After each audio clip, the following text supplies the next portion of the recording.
Chapter 2: Planning and Scoping Penetration Tests. The engagement management domain of the CompTIA PenTest Plus certification exam objectives deal with preparing for, planning, and scoping a penetration test. In this chapter, you will explore pre-engagement activities such as setting up rules of engagement, handling paperwork such as non-disclosure agreements, NDAs, master service agreements, MSAs, and statement of work, SOWs, handling target selection and understanding the shared responsibility model and legal and ethical considerations. You will also compare and contrast testing frameworks and methodologies, such as the Open Worldwide Application Security Project and many others. Real-world scenario: navigating compliance requirements. Joanna's organization processes credit cards at multiple retail locations spread throughout a multi-state area. As the security analyst for her organization, Joanna is responsible for conducting a regular assessment of the card processing environment. Joanna's organization processes just over 500,000 transactions a year. Because the organization processes transactions, it must adhere to the payment card industry data security standard requirements, and it also exclusively uses hardware payment terminals that are part of a PCI SSC listed point-to-point encryption solution without cardholder data storage. That means that her organization must provide an annual self-assessment questionnaire, SAQ, have a quarterly network scan run by an approved scanning vendor, ASV, and fill out an attestation of compliance form. The attestation includes a requirement that the report on compliance be done based on the PCI DSS requirements and security assessment procedures that currently cover her company. As a penetration tester, you need to be able to determine what requirements you may have to meet for a compliance-based assessment. Using the information given here, can you figure out what Joanna's assessment process will require? You can start here. Website: https://www.pcisecuritystandards.org/document_library. A few questions to get you started. What type of penetration test would you recommend to Joanna? Would a known environment or an unknown environment assessment be the most appropriate, and why? How would you describe the scope of the assessment? What rules of engagement should you specify for the production card processing systems Joanna needs to have tested? What merchant level does Joanna's organization fall into? What self-assessment questionnaire level is Joanna's company most likely covered by, and why? What questions in the SAQ are likely to be answered NA based on the solution described? Is Joanna's team required to perform vulnerability scans of card processing systems in her environment? Summarizing pre-engagement activities. The first step in most penetration testing engagements is determining what should be tested. When this first step is done, it can be considered the pre-engagement activities, where you can define the scope of the assessment. The scope determines what penetration testers will do and how their time will be spent. Determining the scope requires working with the person or organization for whom the penetration test will be performed. Testers need to understand all of the following as part of the scope definition: why the test is being performed, whether specific requirements such as compliance or business needs are driving the test, what systems, networks, or services should be tested and when, what information can and cannot be accessed during testing, what the rules of engagement for the test are, what techniques are permitted or forbidden, to whom the final report will be presented. Testers will also need to assess the responsibilities of all parties involved, such as hosting providers, customers, and vendors. Lastly, testers will need to understand legal and ethical considerations required for conducting tests. The Penetration Testing Execution Standard at www.pentest-standard.org is a great resource for penetration testers. It includes information about pre-engagement interactions like those covered in this chapter, as well as detailed breakdowns of intelligence gathering, threat modeling, vulnerability analysis, exploitation and post-exploitation activities and reporting. Scope definition. When defining the scope of the test, you must consider many pre-engagement activities. The first activity any tester should review is the regulations, frameworks, and standards that will be used when planning for and ultimately conducting your tests. An important consideration that a tester should review is any regulatory, compliance, required frameworks and standards that should be reviewed and followed as part of the test. This could alter your scope and should be clearly understood at this juncture. For example, you may need to ensure that when running tests for a healthcare provider, you consider HIPAA. You must ensure that patient privacy is protected as part of your test, and if you are collecting information, this information may be viewable. Another is when considering PCI and any financial compliance measures that must be followed. As part of the scope definition, make sure you are fully aware of and discuss these regulations before firming up and beginning any testing. This may result in privacy and security issues that the customer may need to consider upfront before any testing begins. When planning for your pen test, you should begin by attempting to frame the scope of the test, which creates your boundaries and defines who will be affected, what will be tested, and what may be impacted.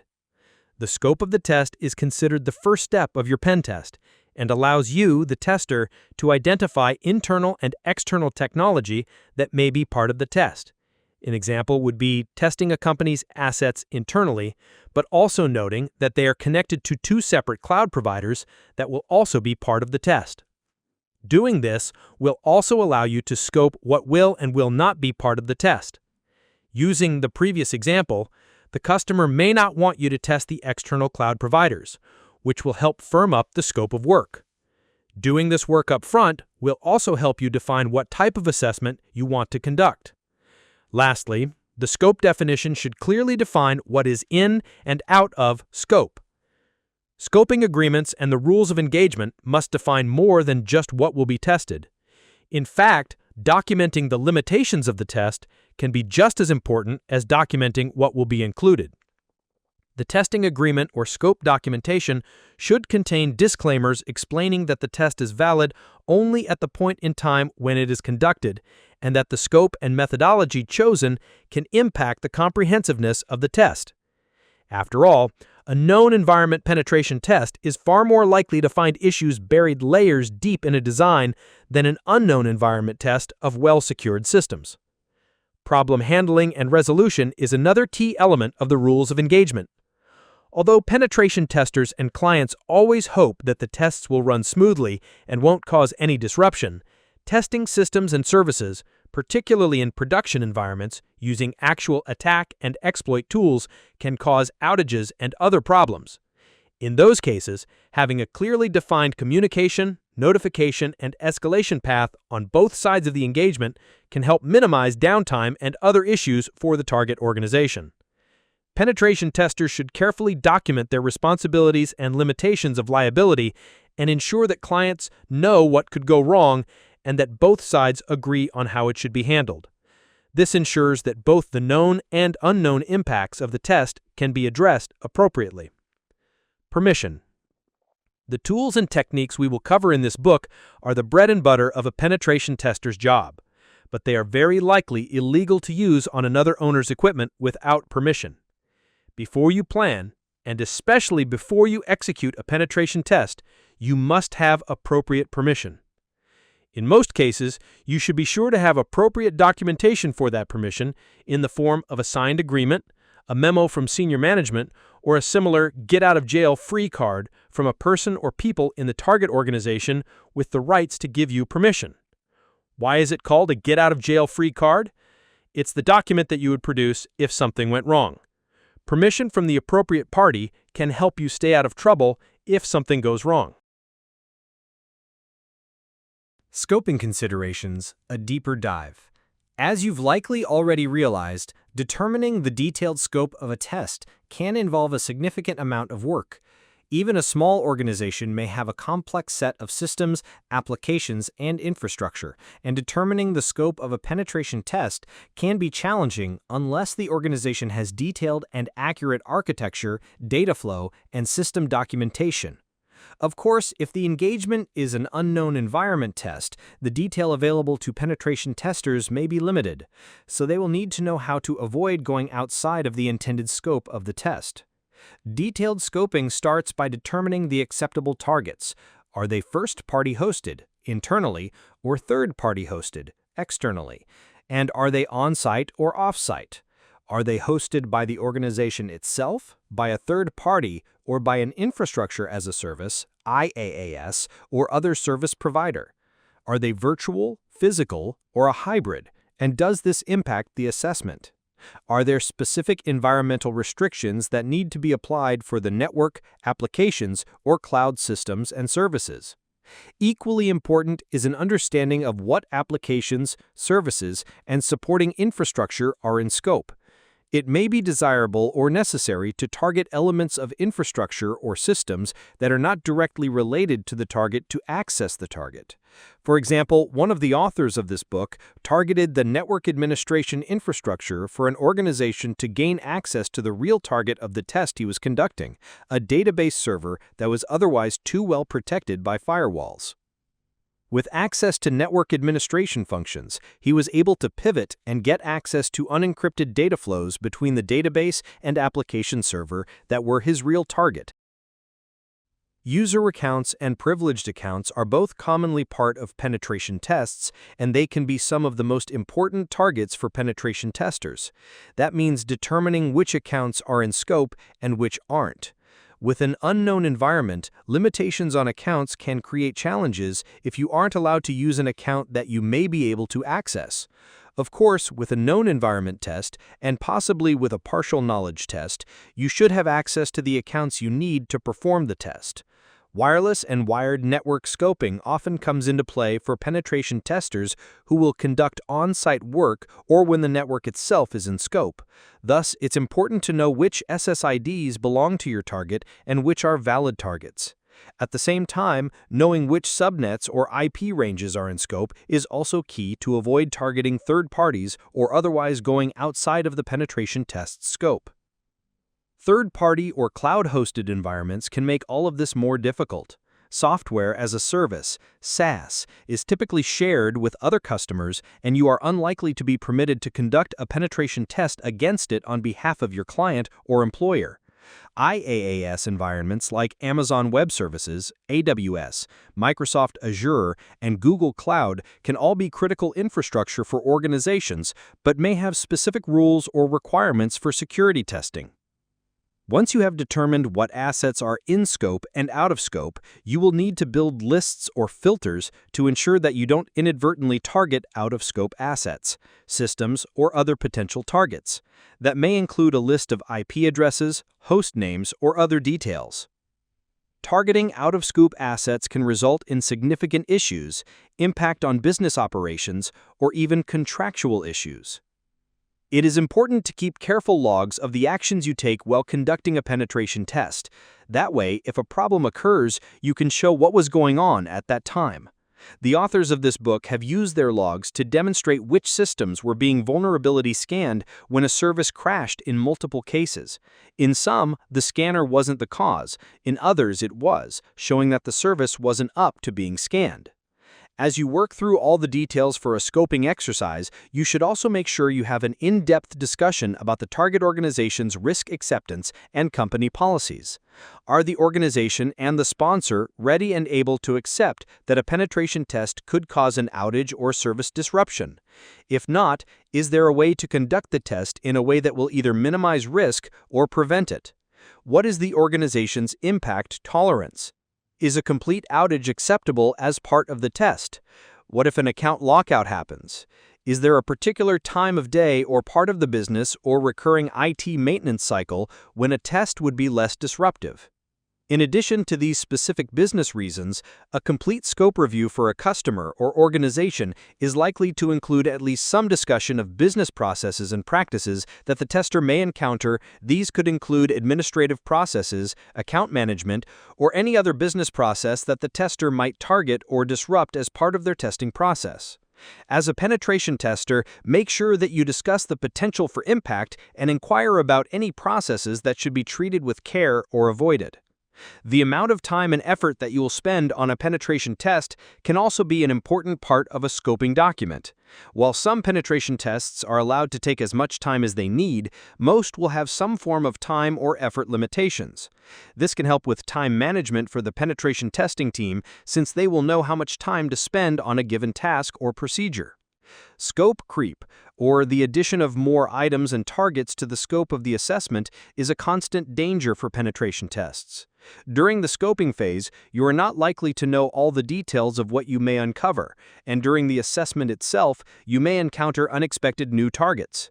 It's important to ensure that you have planned for this with the sponsor of the penetration test and know how you will handle it. They may opt to retain the original scope, engage you to perform further work, or request an estimate on the new scope.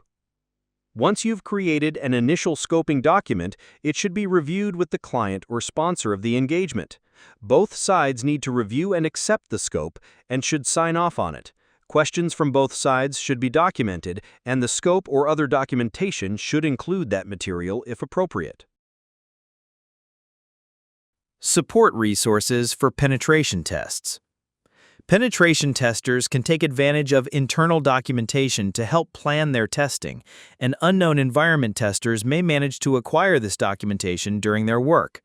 There are a multitude of possible documents that each organization may have, but documentation, accounts, and access, and budget are all specifically described in the PenTest Plus objectives. Documentation. The documentation that an organization creates and maintains to support its infrastructure and services can be incredibly useful to a penetration tester. These include the following. Internal knowledge base articles can provide details that penetration testers can use to discover systems and services, and potentially to perform more informed attacks.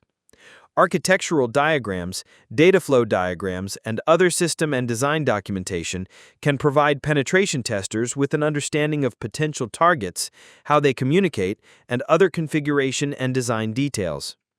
Configuration files can be treasure troves of information and may contain details including accounts, IP addresses, and even passwords or API keys.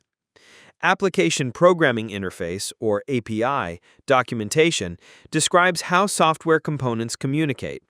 Software Development Kits, or SDKs, also provide documentation, and organizations may either create their own SDKs or use commercial or open-source SDKs.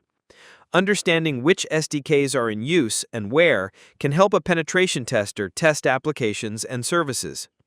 Third-party tool, system, and service documentation may also include examples like sample application requests, API examples, or other useful code that testers can use to validate or improve their own testing. This is particularly useful for penetration tests that are directed at web applications or APIs. The W3C and XML-based standards. The World Wide Web Consortium, W3C, is an international community organization that defines web standards, including HTML, CSS, XML, web services, and many others.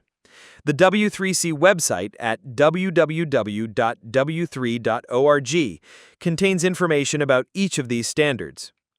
As a penetration tester, you won't know every XML-based scheme or markup language you encounter. Fortunately, XML follows a set of standard syntax rules. Classes like w3schools.com's XML tutorial can get you started on reading XML documents if you need a quick tutorial. Access and accounts. Known environment assessments will provide direct access to the systems that are being tested. This may include permitting penetration testers past defenses that are normally in place. An unknown environment assessment team won't have that luxury and will have to make their way past those defenses. Common security exceptions for known environment tests include the following. Adding testers to allow lists in intrusion prevention systems, IPSs, web application firewalls, or WAFs, and other security devices. Doing so will permit testers to perform their tests without being blocked. For a known environment test, this means that testers won't spend time waiting to be unblocked when security measures detect their efforts. Unknown environment and red team tests are more likely to result in testers being blacklisted or blocked by security measures. Security exceptions at the network layer, such as allowing testers to bypass network access controls, NACs, that would normally prevent unauthorized devices from connecting to the network. Bypassing or disabling certificate pinning. What is certificate pinning? Certificate pinning associates a host with an X509 certificate or a public key and then uses that association to make a trust decision. This means that if the certificate changes, the remote system will no longer be recognized and the client shouldn't be able to visit it. Pinning can cause issues, particularly if an organization uses data loss prevention, DLP, proxies that intercept traffic. Pinning can work with this if the interception proxy is also added to the pinning list, called a pin set. Access to user accounts and privileged accounts can play a significant role in the success of a penetration test. Known environment assessments should be conducted using appropriate accounts to enable testers to meet the complete scope of the assessment. Unknown environment tests will require testers to acquire credentials and access. This means a strong security model may make some desired testing impossible, a good result in many cases, but it may leave hidden issues open to insider threats or more advanced threat actors. Physical access to a facility or system is one of the most powerful tools a penetration tester can have. In known environment assessments, testers often have full access to anything they need to test. Unknown environment testers may have to use social engineering techniques or other methods we will discuss later in this book to gain access. Network access, either on-site via a VPN or through some other method, is also important, and testers need access to each network segment or protected zone that should be assessed. This means that a good view of the network in the form of a network diagram and a means to cross network boundaries are often crucial to success. Budget. Technical considerations are often the first things that penetration testers think about, but budgeting is also a major part of the business process of penetration testing. Determining a budget and staying within it can make the difference between a viable business and a failed effort. The budget required to complete a penetration test is determined by the scope and rules of engagement, or at times, vice versa, if the budget is a limiting factor, thus determining what can reasonably be done as part of the assessment. For internal penetration testers, a budget may simply involve the allocation of time for the team to conduct the test. For external or commercial testers, a budget normally starts from an estimated number of hours based on the complexity of the test, the size of the team, and any costs associated with the test, such as materials, insurance, or other expenditures that aren't related to personnel time. Defining assessment types. There are quite a few ways to categorize and describe assessments, but it helps to have some broad categories to sort them into. As you consider types of assessments, you may find it useful to think of them in categories like these. Goals-based or objectives-based assessments are conducted for specific reasons. Examples include validation of a new security design, testing an application or service infrastructure before it enters production, and assessing the security of an organization that has recently been acquired. Compliance-based assessments are designed around the compliance objectives of a law, standard, or other guidance, and may require engaging a specific provider or assessor that is certified to perform the assessment. Red team assessments are typically more targeted than normal penetration tests. Red teams attempt to act like an attacker, targeting sensitive data or systems with the goal of acquiring data and access. Unlike other types of penetration tests, red team assessments are not intended to provide details of all the security flaws a target has.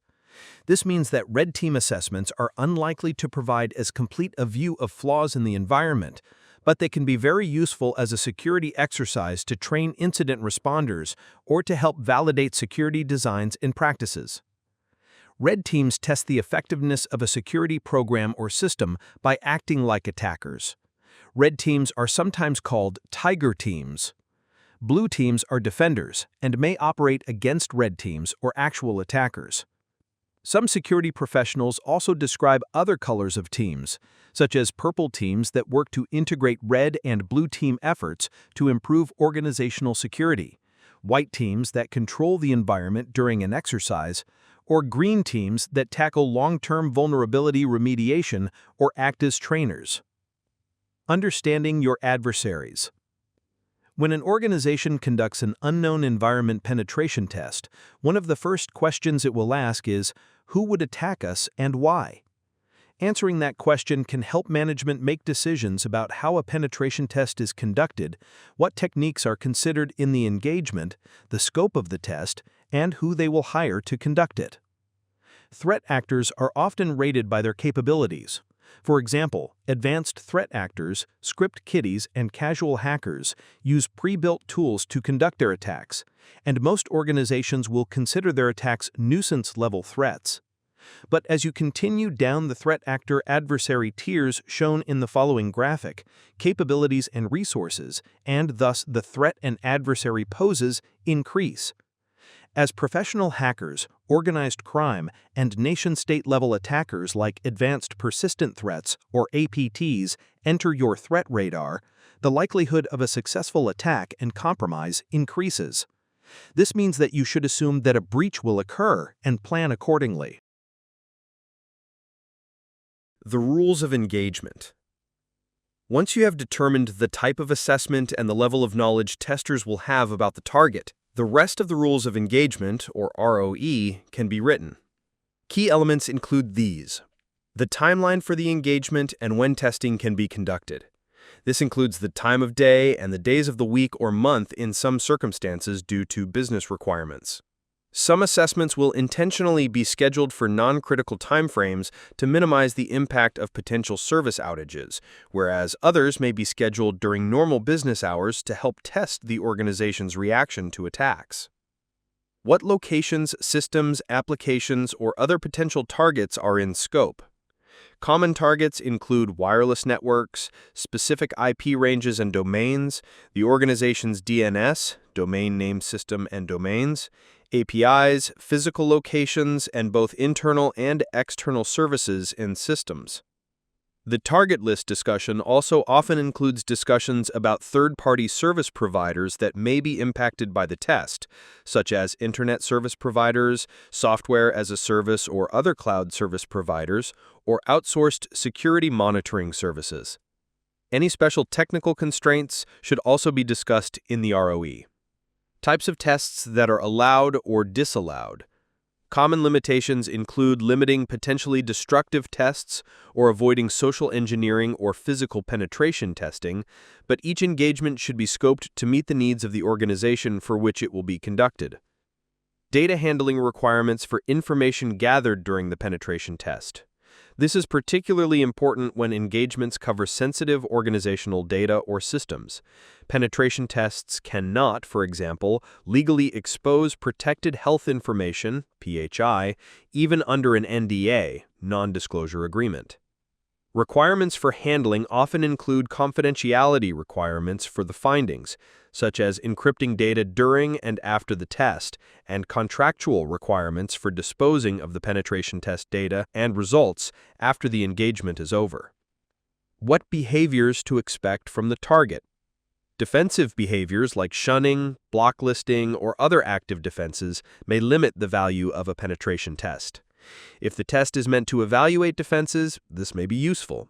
If the test is meant to test a complete infrastructure, shunning or blocking the penetration testing team's efforts can waste time and resources. What resources are committed to the test? In full knowledge and partial knowledge testing scenarios, time commitments from the administrators, developers, and other experts on the targets of the test are not only useful but can also be necessary for an effective test. Legal concerns. Such concerns should also be addressed, including a synopsis of any regulatory concerns affecting the target organization, pen test team, tool restrictions due to local or national laws, any remote locations, and any service providers that will be in scope. When and how communications will occur. Should the engagement include daily or weekly updates regardless of progress, or will the penetration testers simply report when they are done with their work? Who to contact in case of particular events. This includes evidence of ongoing compromise, accidental breach of ROE, the discovery of a critical vulnerability, and other events that warrant immediate attention.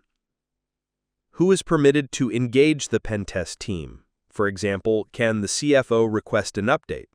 Including this in ROE helps avoid potentially awkward denials. Rules of engagement considerations.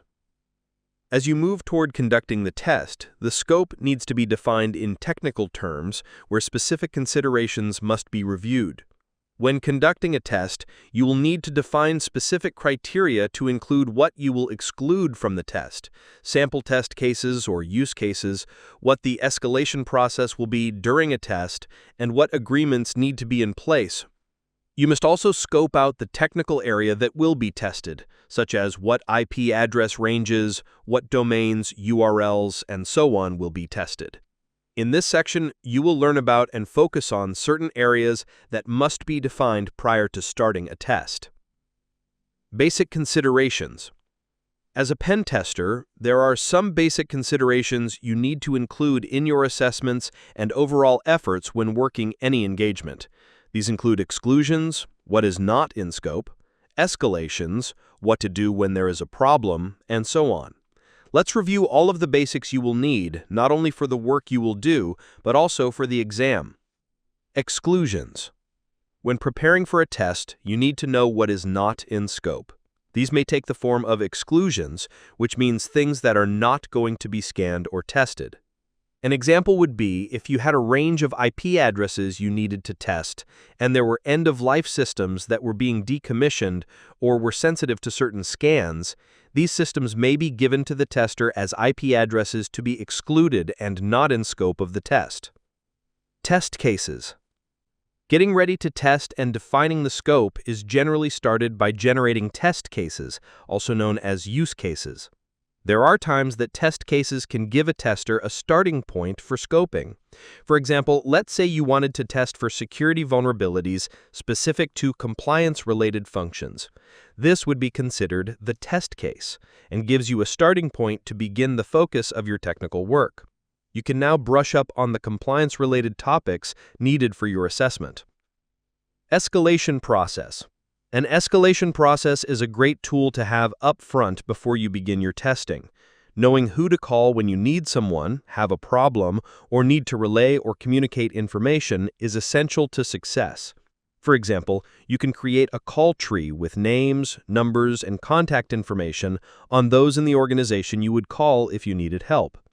Using the running example of testing for security vulnerabilities specific to compliance-related, you may want to create a call tree of those parties who you may need to contact for any of the scenarios just mentioned. An escalation process can be formalized from this call tree, where, for example, if you had a test and it caused an issue on a server, you can contact that server manager's supervisor if needed.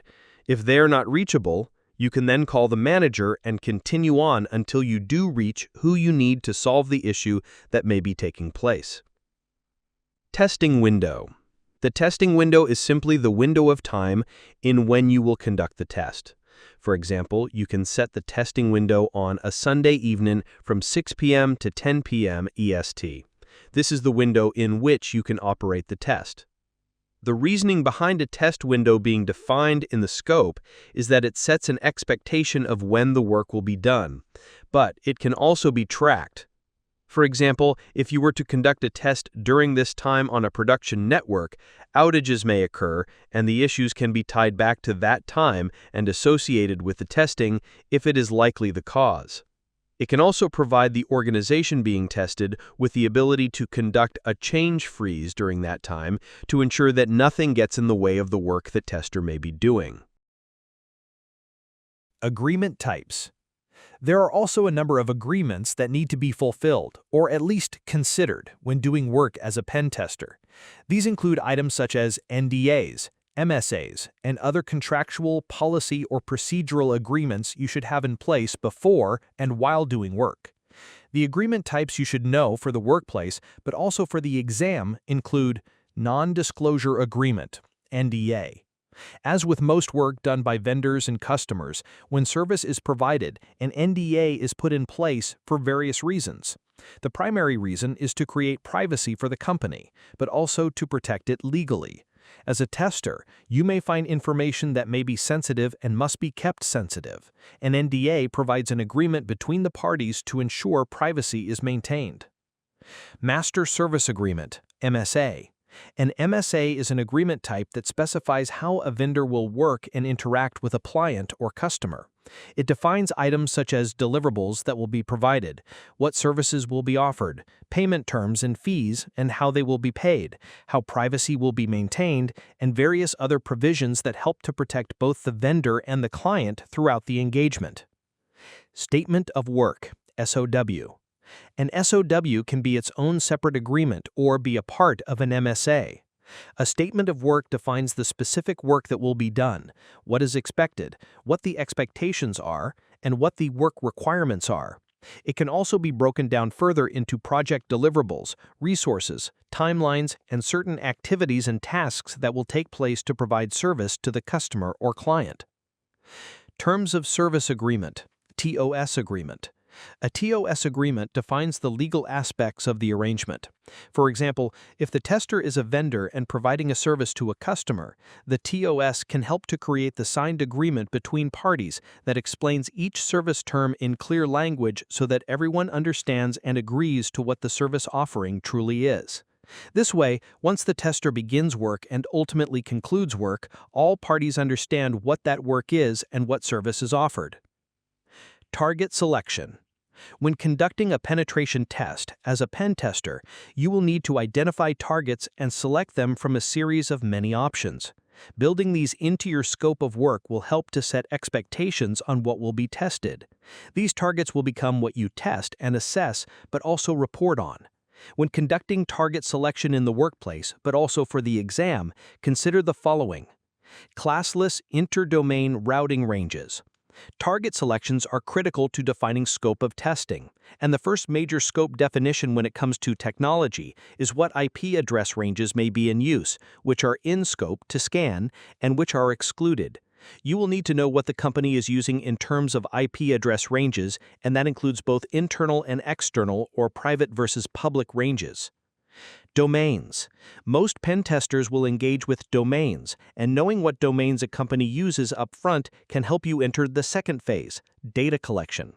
Knowing domains in use can help to identify how a company uses the domain name system, DNS, accesses and resolves to the Internet, what service providers they use, and so much more.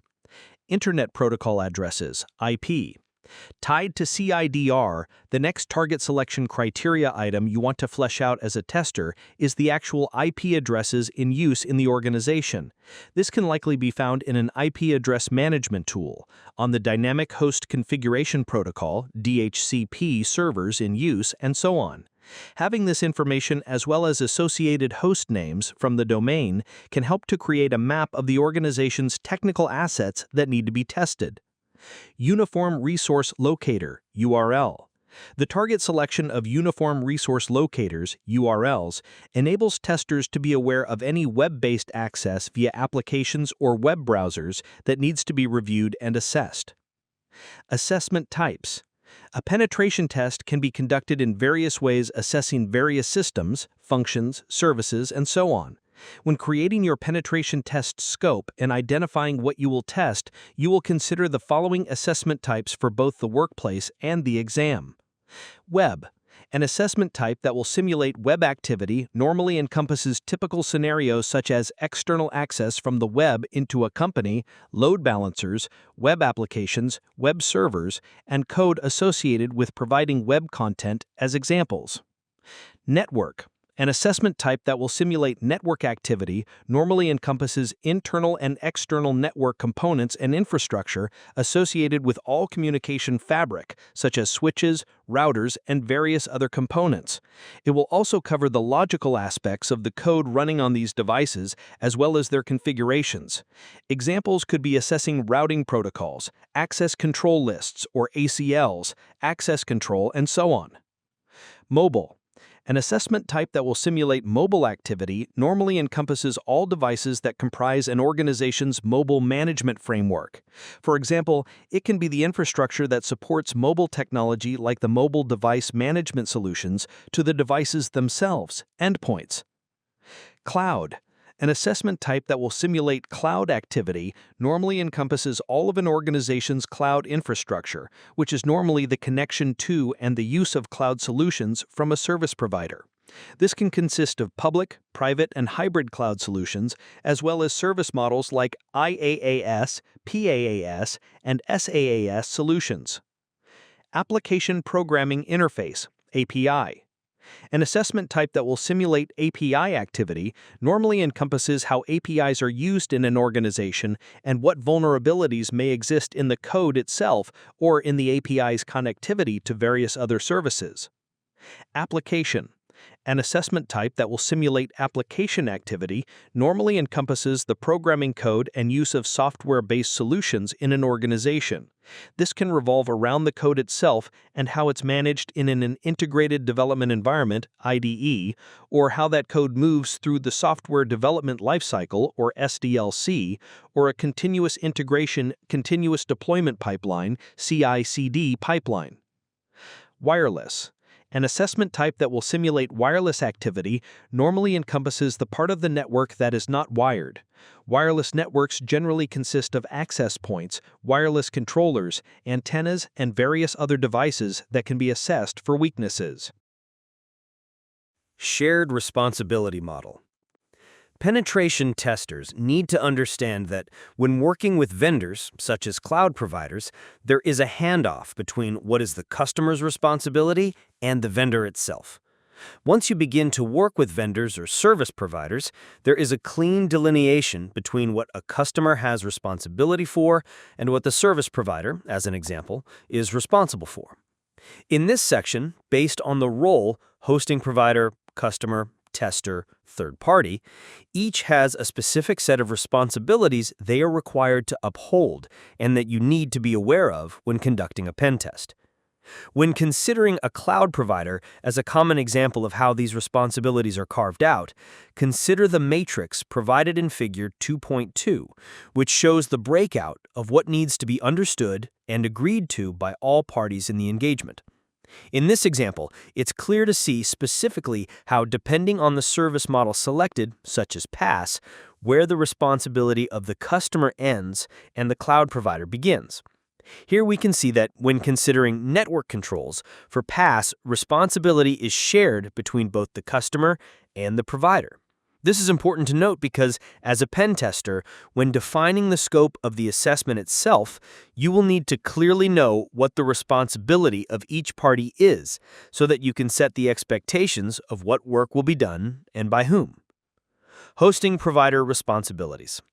In a pen test, the hosting provider, such as a managed service provider, MSP, or a cloud service provider, CSP, has very specific roles when it comes to who is responsible for what with security. In the shared responsibility model, it's important to note that when tests are conducted, the hosting provider may be responsible for a specific function, whereas the client or customer may be responsible for another, even if they appear to be one and the same. To further explain this, let's use another example related to the network. When you conduct a pen test of the network for an organization using a cloud provider, you may need to stop your scanning at the cloud provider's project edge, which may be a logical border where the customer and the cloud provider meet. In the project itself, you may want to test the security of a virtual private cloud, VPC, which would fall under the customer's responsibility. However, once you have tested the customer's VPC, you may need to stop the test at that boundary. Further testing the cloud provider's infrastructure that provides the VPC service is not part of the customer's systems, but rather the cloud service providers, and would fall into the hosting provider's responsibility set. Customer responsibilities.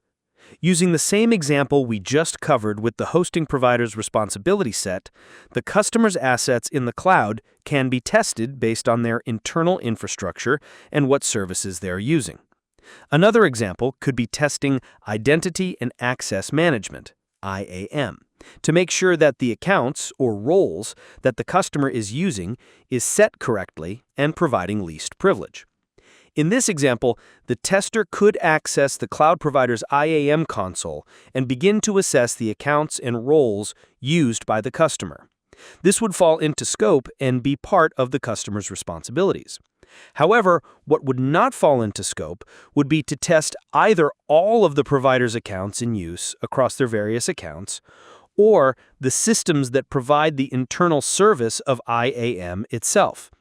You must know what is part of the defined provider versus customer responsibility so that you can accurately prepare for and conduct a pen test. Penetration tester responsibilities. The penetration tester responsibilities are simply outlined to fall within the scope of what is defined in the body of work created for the testing to be conducted. For example, once it's understood where the service providers and the customer's boundaries lie, as a tester, you can begin to outline what will be in and out of scope for the testing. That scope, once shared with the customer or client, would become part of your responsibilities.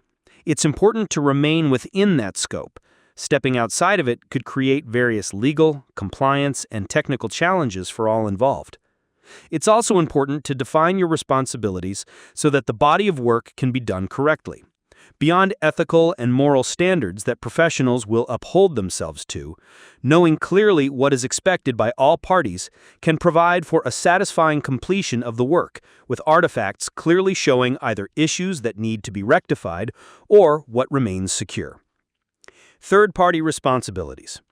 There will be times when other third parties enter into the mix when you're doing pen test work. This could be other security firms, other clients, application and tool vendors, and so on. An example would be if you are working directly with a cloud provider that is hosting VMware solutions in their cloud for the customer. Once this third party is added to the mix, you have to define their responsibility as well, since it relates to pen testing and the scope of work being defined. This, like all other shared responsibilities, allows for a clear understanding of who is responsible for what when things do not go as planned, questions come up that need to be answered, or additional help is needed with the scans and tests. Additional authorization may be needed for many pen tests, particularly those that involve complex IT infrastructure. Third parties are often used to host systems as SaaS, PaaS, or IaaS cloud providers, or for other purposes, and a complete test could impact those providers. Thus, it is important to determine what third-party providers or partners may be in scope and to obtain authorization. At the same time, you should make both your customer and the third party aware of potential impacts from the pen test. Key legal concepts for penetration tests. Penetration testers need to understand the legal context and requirements for their work in addition to the technical and process portions of a penetration test. Contracts, statements of work, NDAs, and the laws and legal requirements each state, country, or local jurisdiction enforces are all important for you to know and understand before starting a penetration test. As a tester, you must also ensure that there are authorization letters in place, mandatory reporting requirements, and any risks associated to the testers themselves. Authorization letters. Penetration tests also require appropriate permission to attack or authorization. Regardless of whether they are conducted by an internal team or as part of a contract between two parties, penetration tests need signatures from proper signing authorities. If you are conducting an internal penetration test, make sure the person who is approving the test is authorized to do so. As an external penetration tester, you may not be able to verify this as easily and thus will have to rely on the contract. At that point, indemnification language in case something goes wrong is important. An authorization is a must-have for a penetration tester. This is essentially your get-out-of-jail-free card. Most of the work done by a penetration tester revolves around breaking and entering, ethical hacking, snooping, and otherwise nefarious activities. Even though you are doing them with permission, it is always good to have that letter of approval. An authorization letter provides the framework and permission to conduct ethical hacking and penetration testing activities. This protects the tester from any legal or otherwise ethical concerns that may be raised by testing activity. The letter itself can come from the organization that is doing the work and likely from executive leaders who may be stakeholders invested in the project or activities taking place. Many times, the CISO would be responsible for providing permission for such activities to take place. Mandatory reporting requirements. Mandatory reporting requirements are the specific reporting artifacts due from the engagement itself. For example, if you are a tester conducting penetration testing for an organization, there needs to be reporting based on the work. The final stages of the penetration test end in reporting. It's good to set the scope of what will be reported early on before the testing begins. For example, you may be asked to test and provide reports on vulnerabilities, weaknesses, and areas of exploit within a government system.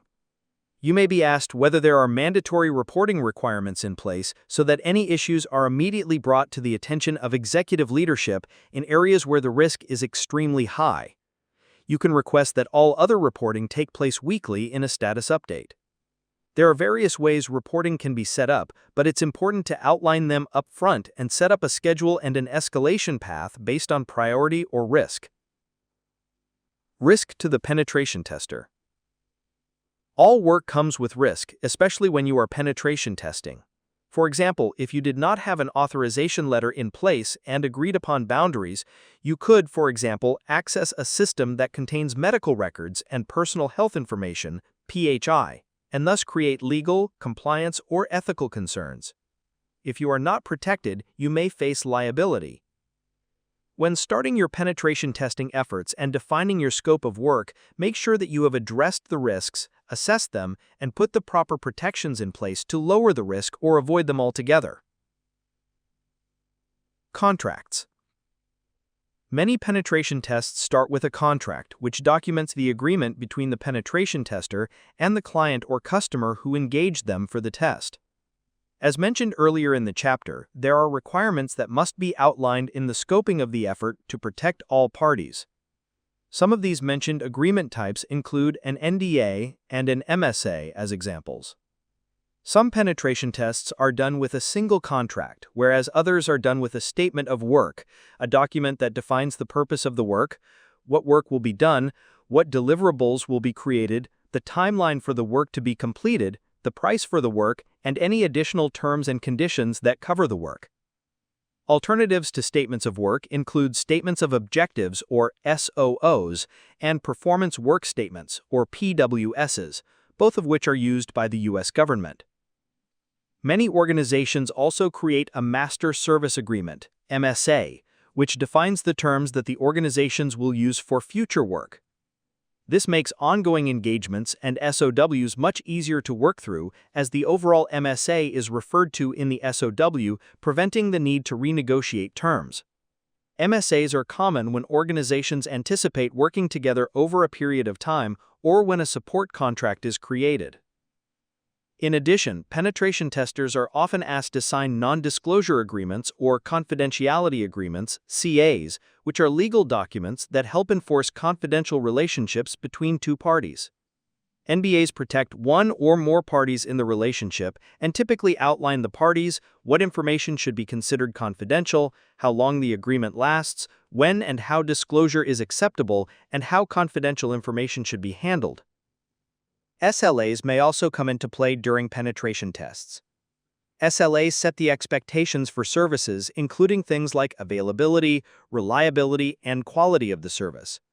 Although SLAs are most often associated with vendors providing services, a pen tester may need to provide a service-level agreement with measures as part of a contract or may need to understand third-party SLAs as part of the test. As a pen tester, you should also be aware of non-compete agreements, sometimes called non-compete clauses or covenants to not compete. You're unlikely to have a client ask you to sign one, but your employer may. A non-compete agreement asks you to agree not to take a job with a competitor or to directly compete with your employer in a future job, and they are often time-limited, with a clause stating that you won't take a job in the same field for a set period of time.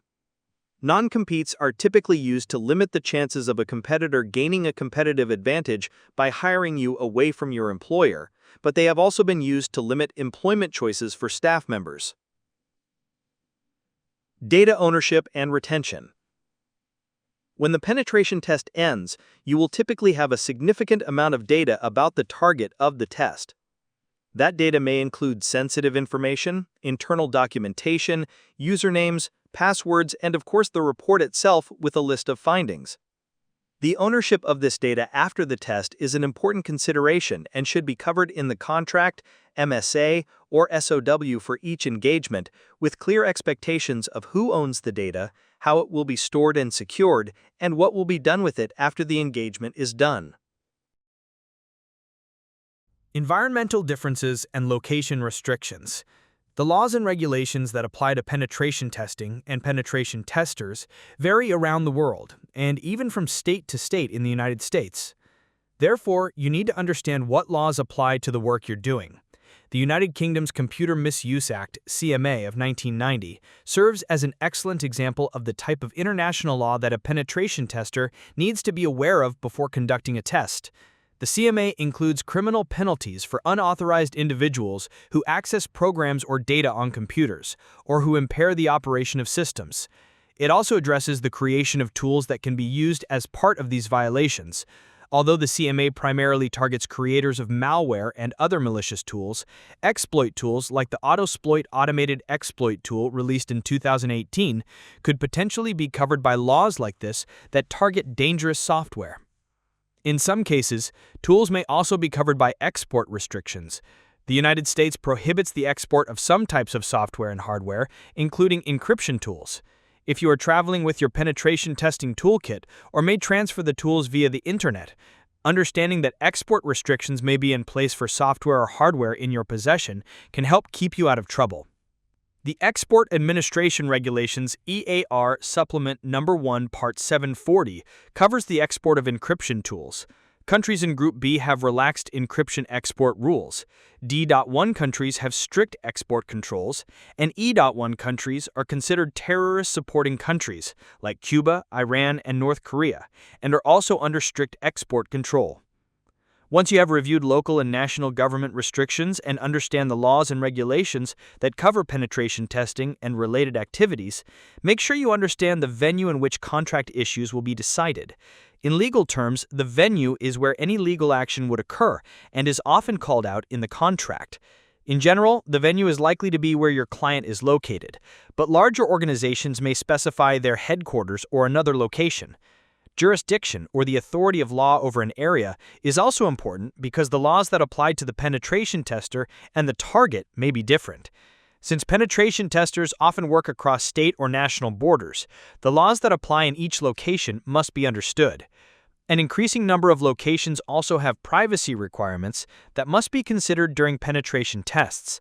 Understanding both legal and policy restrictions on information handling that may be relevant to the penetration testing engagement you are working on is an important step for any test you may consider. Regulatory compliance considerations.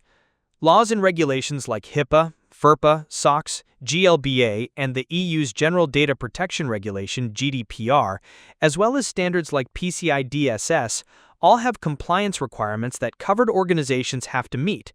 This means that compliance-based assessments can bring their own set of special requirements beyond what a typical penetration test or security assessment may involve. The PenTest Plus exam specifically targets one set of regulations and one industry standard, but they cover them both under the heading of regulatory compliance. They are as follows: Payment Card Industry Data Security Standard, PCI DSS. The rules to complete assessments for credit card processing environments and systems are set by the compliance standard. The PCI DSS standard provides examples of what is required for compliance, including its definition of what a cardholder data environment penetration test should include, the entire external, public-facing perimeter, as well as the LAN-to-LAN attack surfaces. General Data Protection Regulation (GDPR) is an EU regulation that protects data and privacy. It has a broad international impact because it also covers personal information that leaves the EU and European Economic Area (EEA). GDPR defines the rights of data subjects, including the rights to have information provided in understandable ways, access to and information about how your personal information is being processed, and the right to have your data erased. In addition, individuals can also object to having their data processed for uses like marketing and sales. Controllers and processors are required to use and support capabilities like using pseudonymization, recording processing activities, securing data, and ensuring that organizations have someone tasked with protecting data, a data protection officer. Penetration testers need to be aware of GDPR handling requirements if they obtain or access data during penetration tests, and may be subject to other requirements when they work with covered entities. What is compliant? In some cases, compliance-based assessments can be easier to perform than non-compliance types because they have specific requirements spelled out in the regulations or standards. Unfortunately, the opposite is often true as well. Legal requirements use terms like best practice or due diligence instead of providing a definition, leaving organizations to take their best guess. As new laws are created, industry organizations often work to create common practices.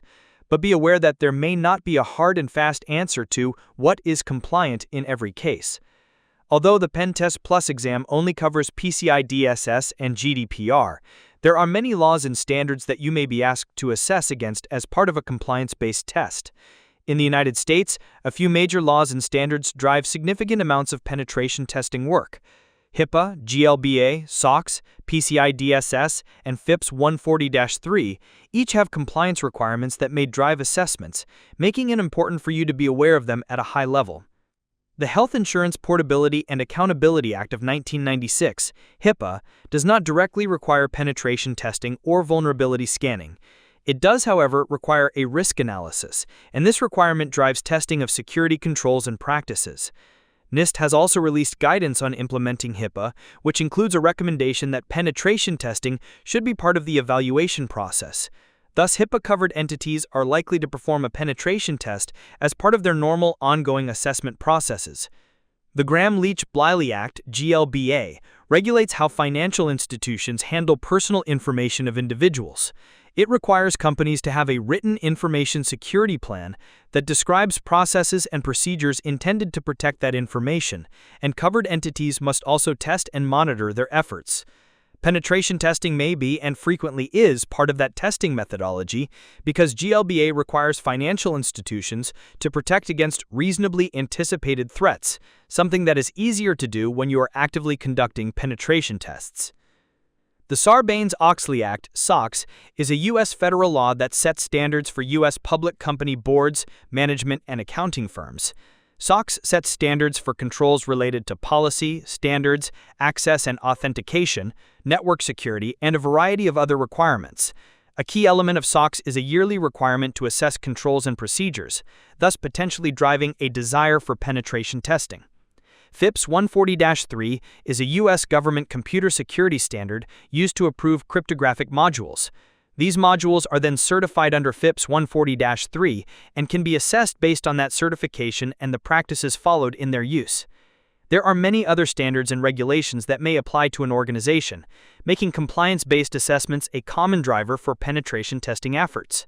As you prepare to perform a penetration test, be sure to understand the compliance environment in which your client or organization operates and how that environment may influence the scope, requirements, methodology, and output of your testing. Penetration testing standards and methodologies. Building a penetration testing process from scratch is challenging. Fortunately, multiple penetration testing standards and guides have been written and can be leveraged to build your own methodology or practice. Frameworks like MITRE's ATT and C can help you think through attacks and methodologies, and standards like the Worldwide Application Security Project, or ORG-DAY in Riga, testing methodologies, or the Penetration Testing Execution Standard, or PTES, provide both processes and useful techniques. For the exam, you will need to compare testing frameworks and methodologies. This means you will need to intimately know the details of standards found in threat modeling frameworks, methodologies found within OWASP. Make sure you are not only aware of the standard itself, but the details of what makes one standard different from another. You'll find that some of the standards listed here are dated and have not received updates in a decade or more. That doesn't mean they're useless. The basic concepts and techniques are frequently still applicable to modern penetration tests. It does mean that you'll need to apply the concepts in modern ways, and that you may need to look at additional techniques to tackle systems like virtual machines, containers, machine learning, ML, and AI-based systems, or other more recent technologies and systems. Testing standards. The PenTest Plus exam outline points to a few critical resources that you should be aware of. Open Source Security Testing Methodology Manual, or OSSTMM.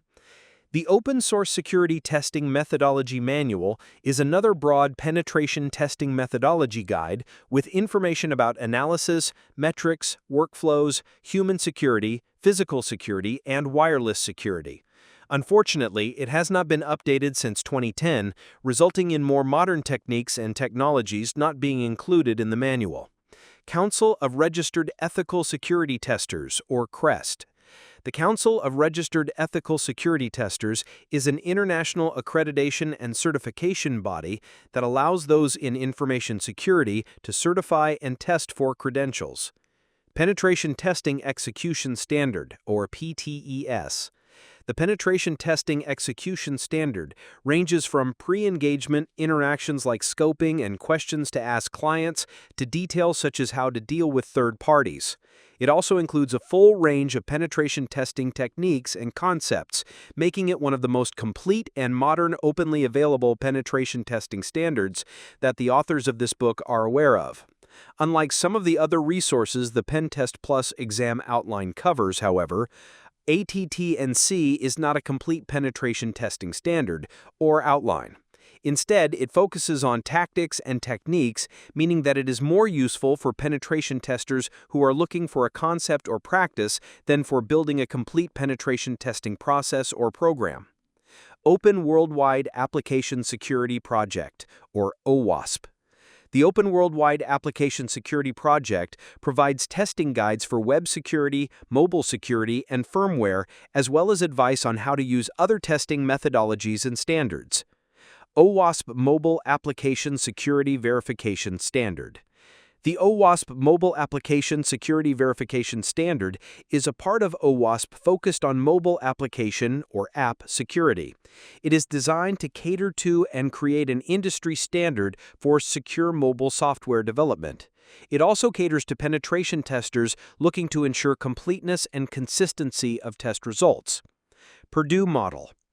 Purdue Enterprise Reference Analog, or PERA, also known as the Purdue Model, is an old reference standard model put in place for Industrial Control System, or ICS, solutions.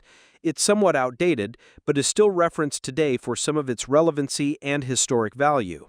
The largest outcome of this model that is highly used today is the concept of segmentation. National Institute of Standards and Technology, or NIST.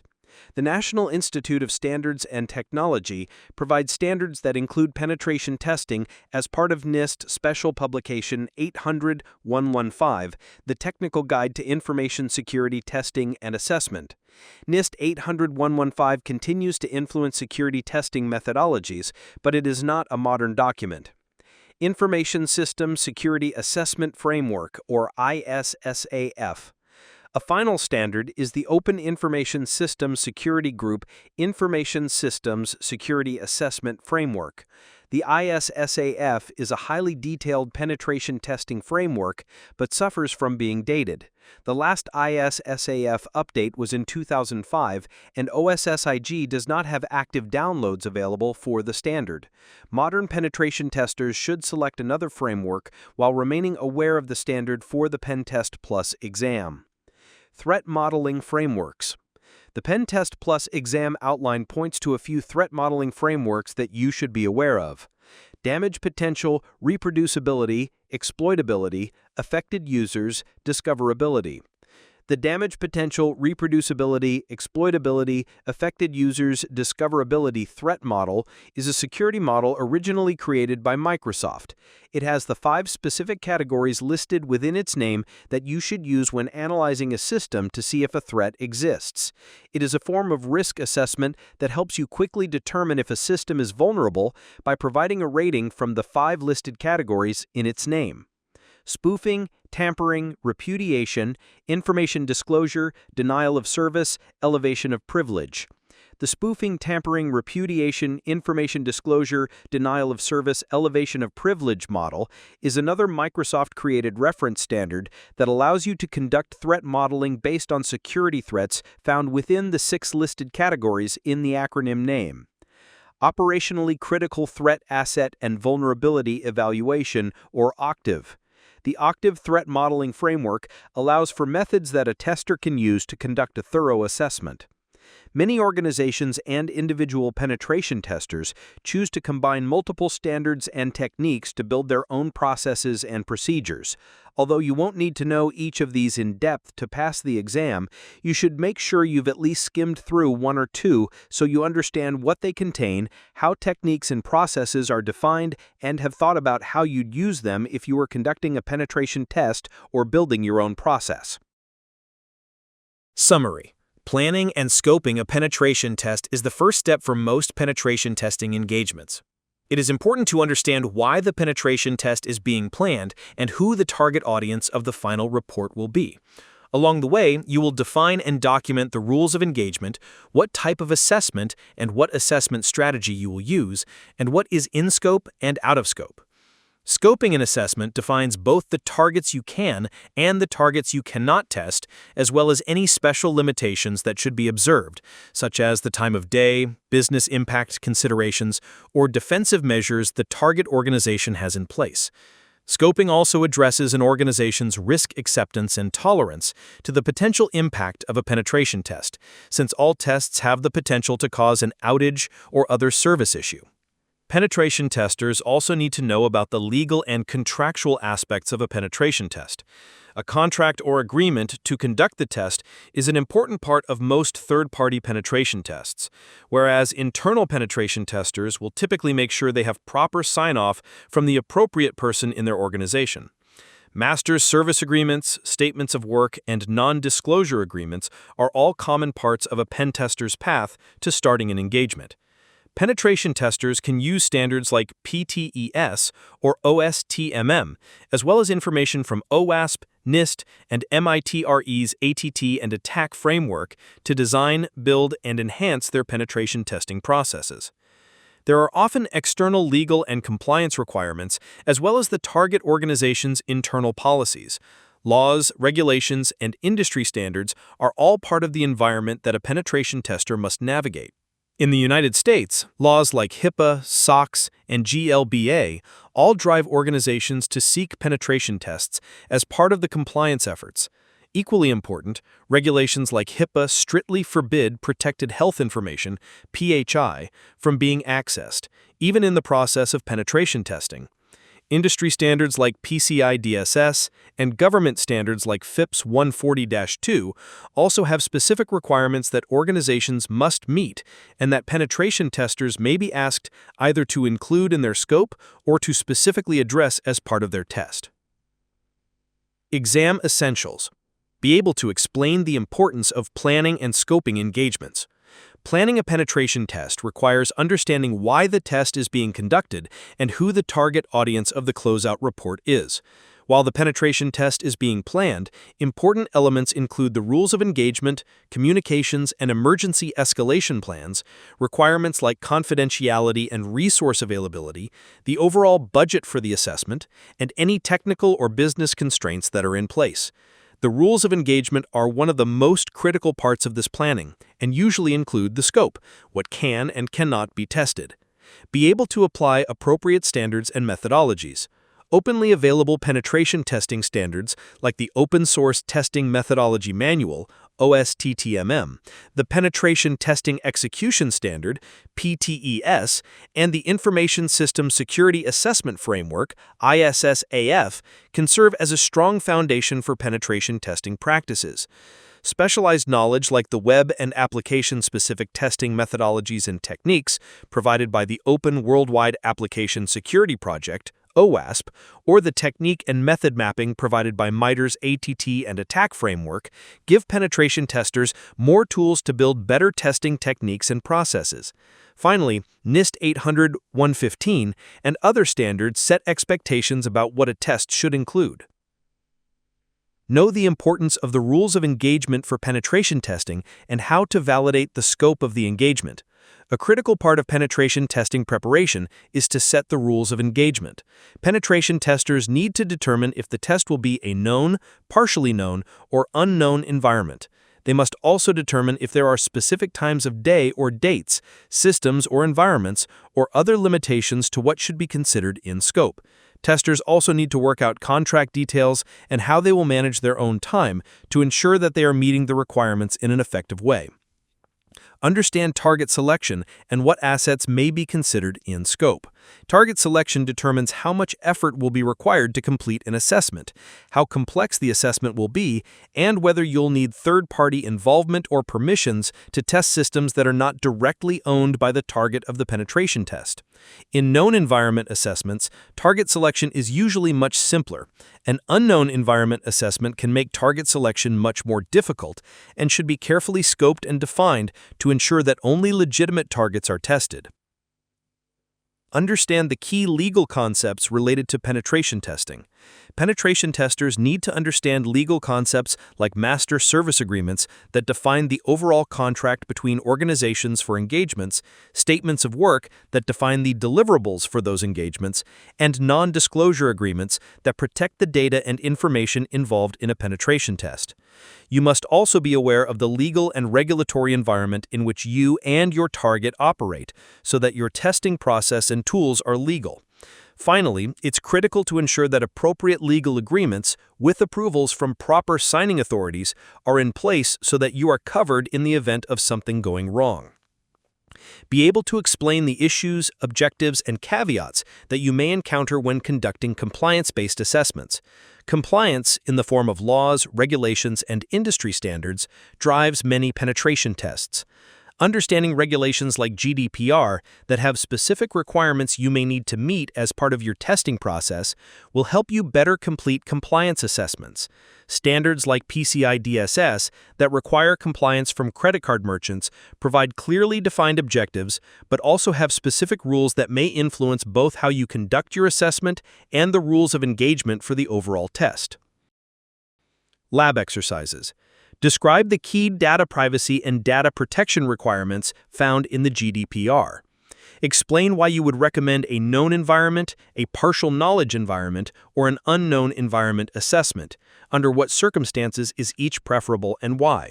Explain what an SLA, an NDA, an MSA, and an SOW are in the context of legal agreements related to a penetration test and where you might use each one. Choose a system, network, or application that you are familiar with. Draw an architecture diagram for it, making sure you label each data flow, system, network component, or architectural feature. Using the diagram you created in Step 4, list the support resources you would request for the system or application if you are conducting a known environment penetration test.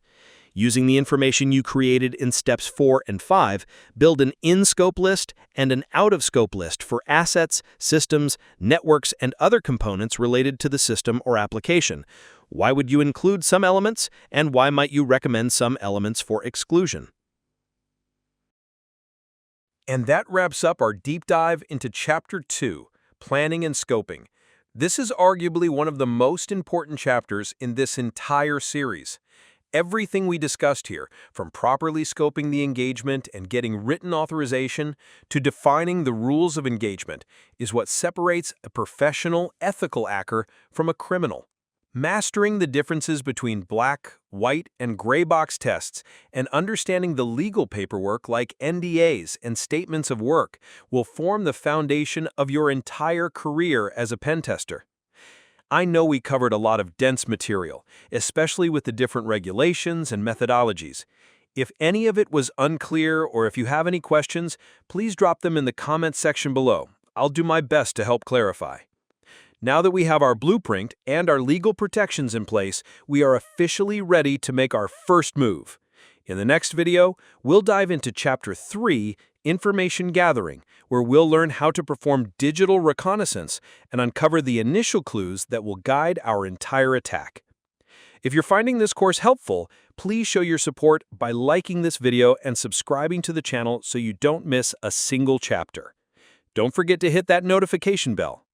Thanks for studying with us, and we'll see you in the next one.